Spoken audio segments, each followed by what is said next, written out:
Welcome back to the channel everyone, and it's time for another live match, and yet again we are at Shrewsbury Valley for part 3 of this little mini campaign.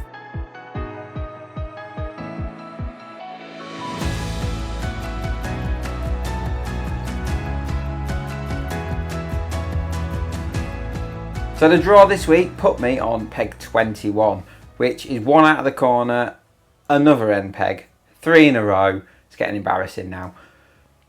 However, I kind of felt like I really fancy being in the middle. There were loads of fish in the middle, and better still, Hughie Blair, who is in sensational form at the moment, drew peg 18 in the middle. He was the next angler to my left. I've got to be honest, I feared the worst when I seen who it was that was sat on that peg. But anyway, I still thought there's a great chance, and I drew there 21. There was a bit of scum on the water. The aerator was going. It felt like it should be really good. And I thought it could be a really nice, easy sort of day today.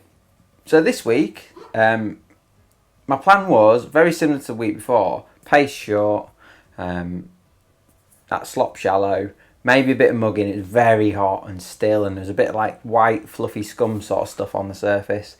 Bound to be a few muggers about. And then my edges as well. Obviously, it plays such an important part on this venue at the moment. And as the whistle went, I potted him a bit of hemp short for that paste, and there were a few muggers about, so I thought I can't ignore them. I went out, had a flick at a few, no interest, which is usually the case. Let's be honest at this venue. However, I did flick at one, and he came up and absolutely nailed it, but it was just outside the mouth. But it was a nice ghosty and a good way to kick off the match.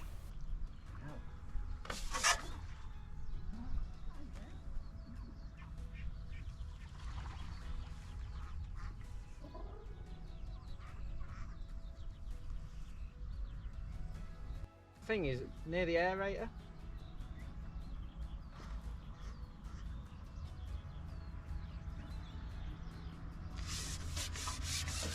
Didn't know elastic stretched that far. Yeah, true.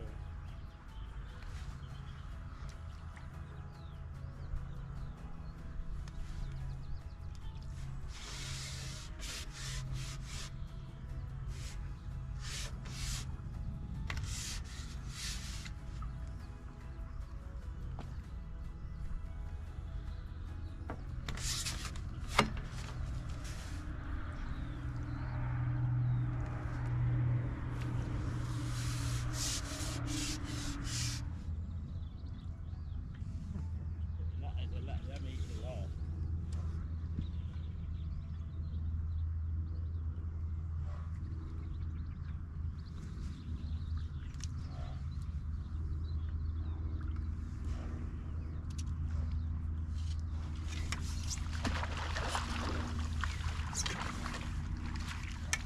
So ghosted number 1 deposited into the net.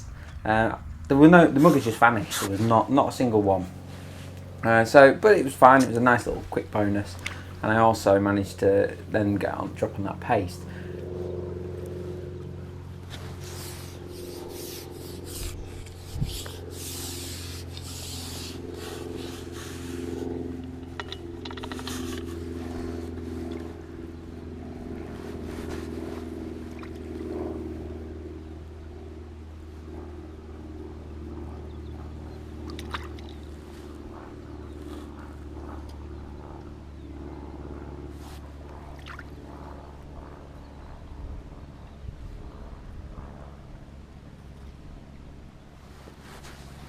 Yet again, float walloped under, hooked a fish that absolutely steamed off.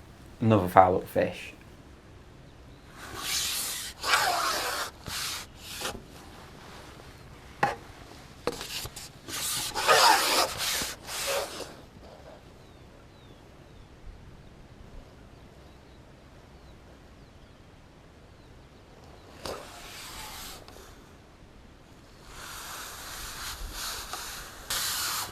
Oh man, it's not even a light elastic.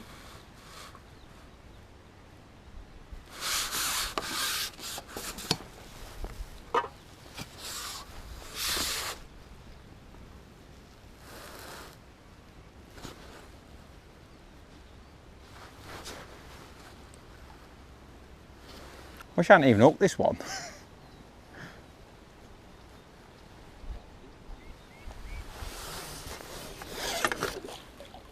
Right in the tail it is.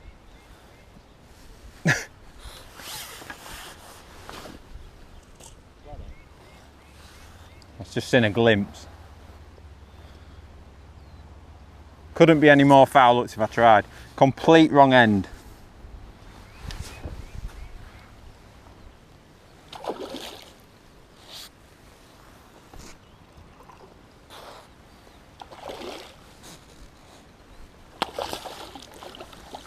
Yet again, I got it in though. That's one thing about pace. You know, you've got big hooks on, strong tackle on. That when you do foul up these beasts, and you often get them in. And yeah, so 2 fish in a net, 2 foul lookers. Not ideal, but I'll take it, and they were good fish too. And then I sort of fish pace on a top kitten 1, which is from memory, it's about 40 inches deep, something like that, on the mark on my top kit. Nice depth. But the fish became really hard to control. I was foul looking an odd one, I'm catching F1s, I'm not really catching any carp. I'm getting bites, but it felt like it wasn't quite right. So what I did with the same rig, and I do this quite a lot at this venue, I don't shorten it or anything, I just plumb up a bit higher up the slope, so a bit closer towards me. Obviously you get into shallower water, but crucially you're getting closer in. So the fish aren't as comfortable, if that makes sense. So whereas when I'm feeding on a top kitten 1, they're happy to come up and intercept the bait. Because your fish now feeding so close to you on just a top kit, they're not as looking up as much, they're a bit more on edge. So oftentimes you can get your bait into position and then one will creep up the slope and catch it.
So it's a bit slower because you've got to like feed and wait for one to come up the slope and find your bait.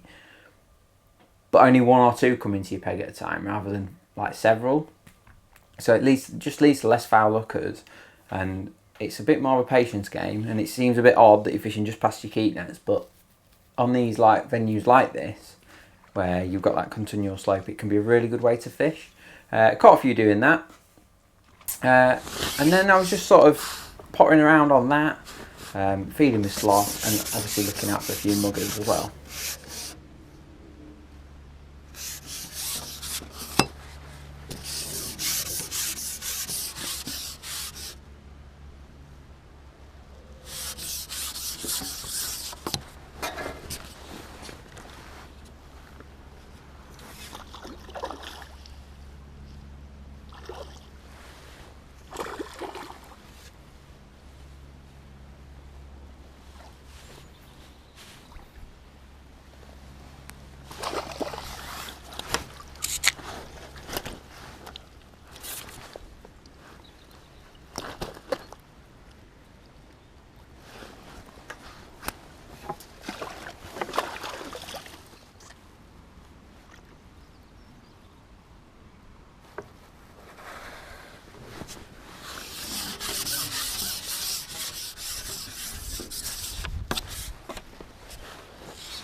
So a few muggers, a couple more muggers, and I'm starting to get a few signs in my shallow line at this point. I can't remember what we're in, an hour in, something like that.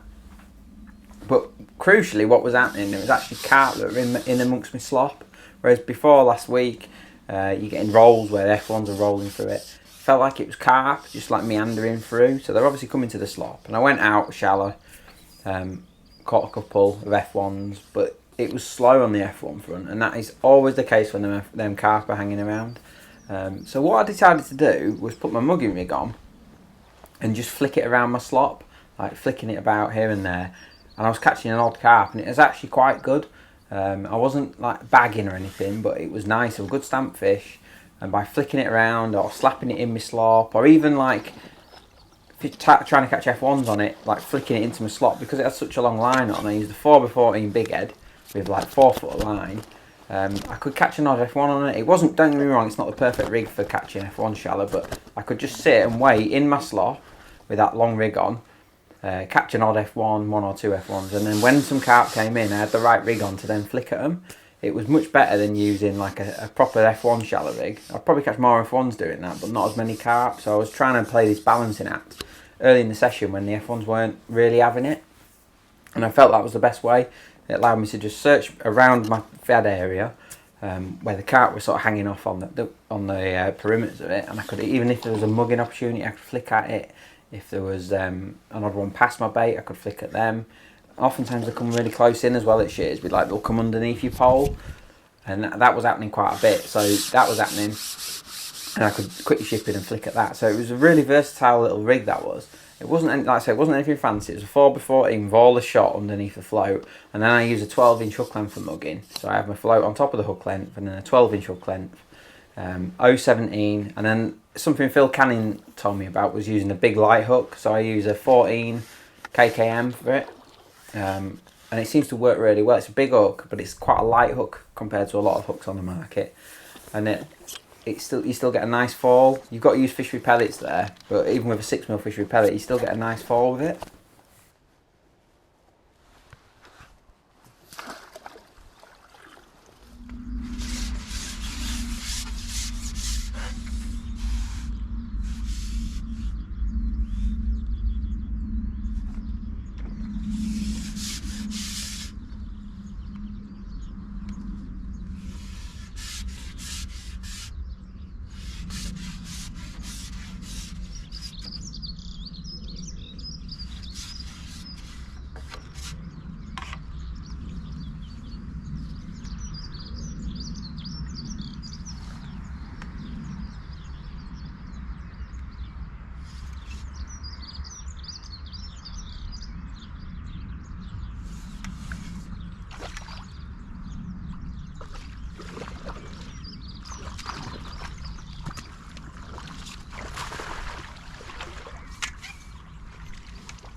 So as the session was hotting up, I can hear Huey at this point absolutely smashing it. He's catching so many fish, you can hear him splashing.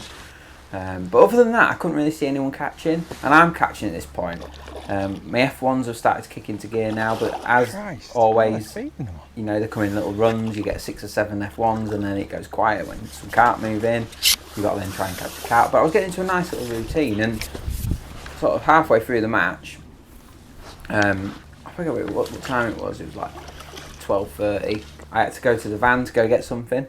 And I'd clicked £100 at this point, and I thought, do you know what, this is going really well. I've still got a good few hours left. I've got £100 in the net. I'm on for a really good weight here. And I thought all was going well, and until I got to Huey, as I'm walking back to the van, I'm like, Huey, what you got? Are you bagging? He says, I think I've got £200. I'm like, oh my God, he's absolutely smashing it. You can't really see anyone on that venue at the moment because the reeds are so high. I couldn't believe it. £200 after a couple of hours, like, you're absolutely bagging. So it kind of threw me a bit. I got back to my box and I'm like, oh, what am I going to do now? If I'm going to catch up with Huey, I need a really big finish, massive finish. So I fed the edges a bit sooner than I normally would. I kept my right hand one free, but I fed my left hand one. Same as before, really close in with ground bait, and then looking to fish further along the bank. I had a lovely edge. It's much shallower this week as well. But importantly, I carried on shallow. I found, frustratingly, 1 to 2 is when the F1s really start lining up and you can actually catch them really well. Interestingly, I used the orange zip this week, so I dropped a grade from the white the previous week and it was much better. I hardly lost any. So although I wasn't catching as many fish this week or hooking as many fish, I was getting more in, if that makes sense. So I was being much more efficient. The frustrating thing at Shearsby is that the F1s really come on song when the margins come on song, and it's finding that cut-off point. I don't like to feed my margins before 2 o'clock, but obviously with the Huey situation, I thought, well, I've got to do it. So I fed them, and my F1s were getting stronger and stronger. But I'm like, shipping them back thinking, as good as these are, I'm never ever going to catch him up doing this. So I went down the edge, and it was interesting this week.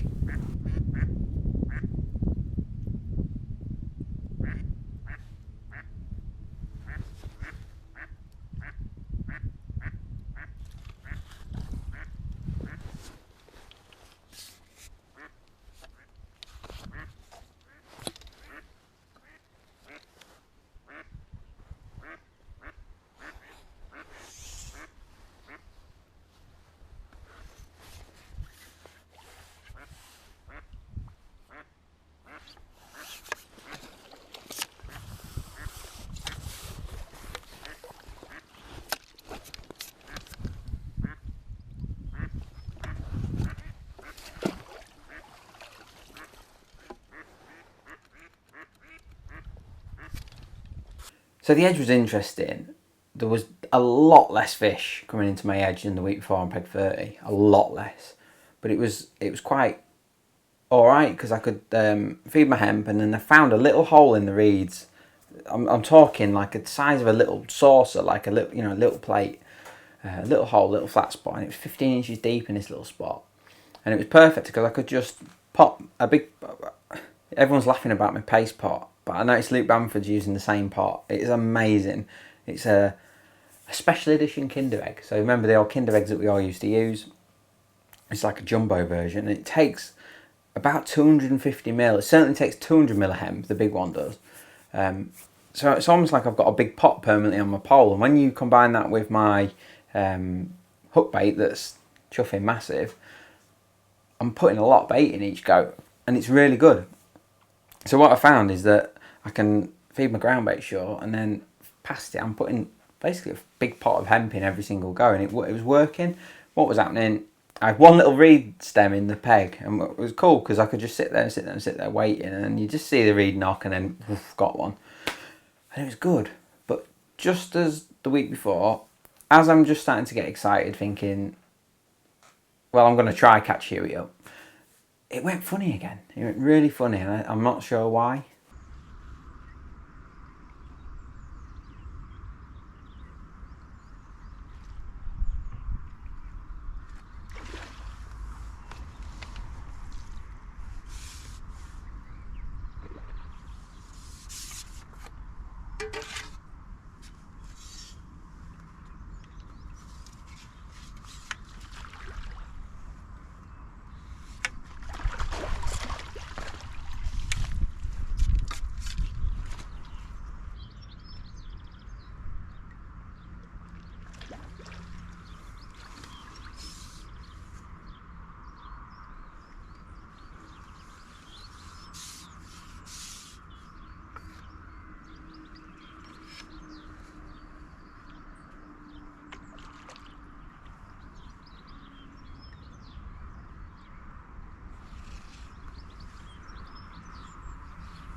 So if things getting a little bit frustrating, I'm foul looking a few fish. I'm missing bites this week, even though the depth is right. I'm missing bites. I'm sure it's F1s, but it's frustrating when you know there's carp about and you can't suss it out, if that makes sense. And what was happening? The carp behaving so weird. Don't know what it's about. Them old fish, they're so clever, and you can tell when you're catching the young fish, the ones that they have obviously bred themselves or have recently grown on. They're like 3 to 6 pound. They are. They're much more aggressive. They sneak into your peg. Boom. The big old ones, the Shearsby originals, if you like, are 20 odd years old, these fish. And what they do, they're so slow, they come mooching into your peg like logs. And they just sit over your bait like that. And you can't catch them. They just sit there. It doesn't even look like they're feeding. They're just sat. But they're a pain because they're just in the way. Sounds ridiculous. You can't activate them to feed until the last 10 minutes, but they just sit there. So this was happening. Like 2 or 3 of these big carp just sat there. It's like, oh, this is annoying me. So I decided to open the other side up. But I wasn't as happy on that side. It was like hard to fish paste on that side because it was a much steeper slope. It was like a proper drop off. So every time I was popping bait in, my float would go under. I didn't like that side. I caught a couple there, but I was never comfortable. And it was just a case of then making this left-hand one work. And like I said, there was less fish coming in. And I was foul looking and it was just really annoying. And then I decided that I'd reset myself again. Started feeding ground bait a lot more aggressive, but then feeding 2 sections past. There's like, in every single peg at Shearsby, especially on Hurricane, there's a massive group of irises in between the pegs, which obviously signifies the halfway point. And it's quite good because it makes a little, at the back of it, you get like a little bay. It's not cut out or anything, but obviously the fish can't get in any further than that. So you're almost creating like a mud bank to fish against with them reeds. Only 1 or 2 fish can get to your bait. So I started again in that little, plumbed up again in there, started again in that little bit, which meant that only 1 carp could come in, and it was much better. I had a good little run doing that. Big ghosty o'clock. I've already had one, and then you've had 2, and I've got one on here. Don't see one all day, and then all of a sudden.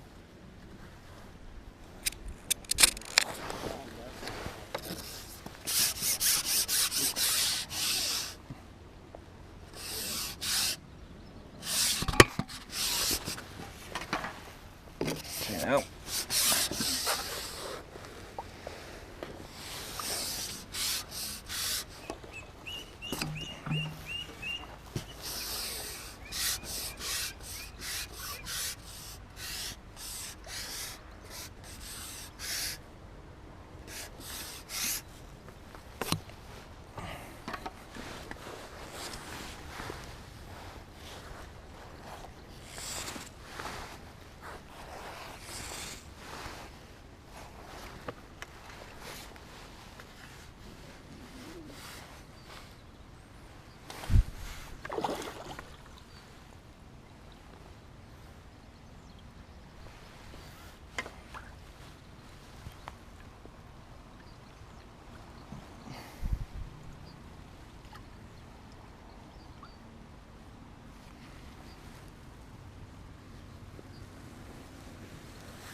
So at the all out, I've had several really nice fish late on in that little sort of boxed area, if you like. A good finish. I felt like I had a similar weight to the week before. But what I couldn't believe was the storm that was coming. We're packing up and you can hear the thunder and lightning coming, and the heavens open. Luckily, I managed to get my kit in the van. I still got soaked, but I managed to get my kit in the van and have my nets in the lake just waiting to be weighed in. But oh my god, the everything flooded. Well, just have a look at this footage. Just a few minutes after the all out. Storm of plenty. Ugh.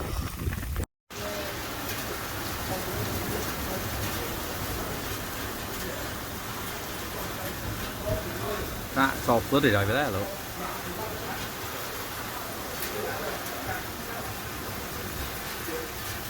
As you can see, crazy storm, absolutely ruthless storm. But I ended up with £193, which was great. What a brilliant day. But Huey had a colossal £302. Like, I've been beat off the next peg before, but it's been a long time since I've been smashed up like that. £302. Granted, he was on 18, I was on 21, so there was a big gap. But geez, he's definitely doing something right there at the moment. I think he wins pretty much every single time he goes. But yeah, second, not the end of the world by any means. Another little brown envelope to pay for the following week. So yeah, good day, really good day. Some more lessons learned. There's patterns emerging. Having now got used to the fishing a bit more, there's patterns emerging. The margin always starts well, but then fades. I've got to resist temptation. I've got to, and then because it comes strong for the last 25 minutes. I think I'm trying to go on it too soon. I think I need to rectify that or change my approach, because Huey caught in the edge all day, but what he did differently was he targeted the smaller fish first, and obviously brought the carp into play later on. So maybe there's something in that. But yeah, thanks everyone for watching, and we'll see you again on the next one.